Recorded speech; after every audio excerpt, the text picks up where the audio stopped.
രാജ്യത്തെ പ്രശ്നങ്ങൾ അവസാനിക്കുന്നില്ല അല്ല പറയുന്നത്. ഓരോ ദിവസം കഴിയുന്നതും പെട്രോളിൻ്റെയും ഡീസലിൻ്റെ വില എങ്ങനെയാണ് കൂടിക്കൊണ്ടിരിക്കുന്നത്?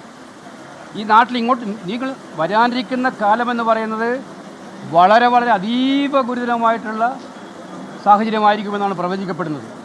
അതിനെ നേരിടാനുള്ള ഒരു തയ്യാറെടുപ്പും ഇല്ലാതെ ഇപ്പോഴും ആഘോഷങ്ങളിലും തിമിർപ്പിലുമാണ് നമ്മുടെ പ്രധാനമന്ത്രി. വെറും നാടകങ്ങളിലുമാണ്. ജനങ്ങളുടെ പ്രശ്നങ്ങൾ പരിഹരിക്കാനാണ് അദ്ദേഹം ഇറങ്ങേണ്ടത്, അല്ലാതെ പ്രതിഷേധിക്കുന്നവരെ തകർക്കാനല്ല. പെട്രോളിന് ഡീസലിന് ദിവസം പ്രതി വില കുതിച്ചു കയറുകയാണ്.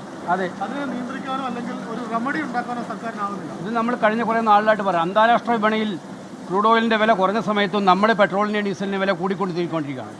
നമ്മുടെ നാട്ടിൽ കൂടിക്കൊണ്ടിരിക്കുകയാണ്. കാരണം അതിന് അക്സൈസ് ഡ്യൂട്ടി ചുമത്തിക്കൊണ്ടാണ് അവരത് കൂട്ടിയത്. ഇപ്പോൾ അന്താരാഷ്ട്ര വിപണിയിൽ ചില മാറ്റങ്ങൾ ഉണ്ടാകുമ്പോൾ ഏറ്റവും ഗുരുതരമായ പ്രതിസന്ധിയിലേക്ക് നമ്മുടെ നാട് പോയിക്കൊണ്ടിരിക്കുകയാണ്. എന്താണ് പരിഹാര മാർഗം? ഒന്ന് ഇരുന്ന് ചിന്തിക്കാൻ, ചർച്ച ചെയ്യാൻ ഗവൺമെൻറ് തയ്യാറുണ്ടോ? അവർ ലോകം ചുറ്റിക്കൊണ്ടിരിക്കുകയാണ് നമ്മുടെ പ്രധാനമന്ത്രി. എന്ത് കാര്യമാണ് അതിലൂടെ കിട്ടാൻ പോകുന്നത്? ഒന്നും കിട്ടാനില്ല.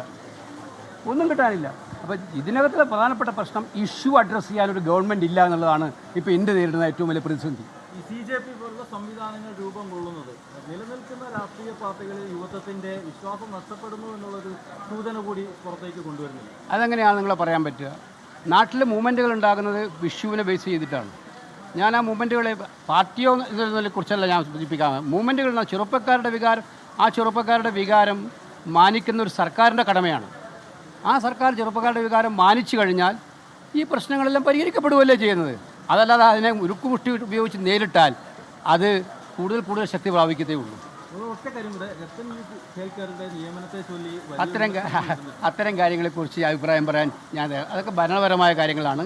അത് ഭരണത്തിലിരിക്കുന്നവർ തീരുമാനിക്കും. അത്തരം കാര്യങ്ങൾ മുന്നോട്ട് പോകും. ഓക്കെ.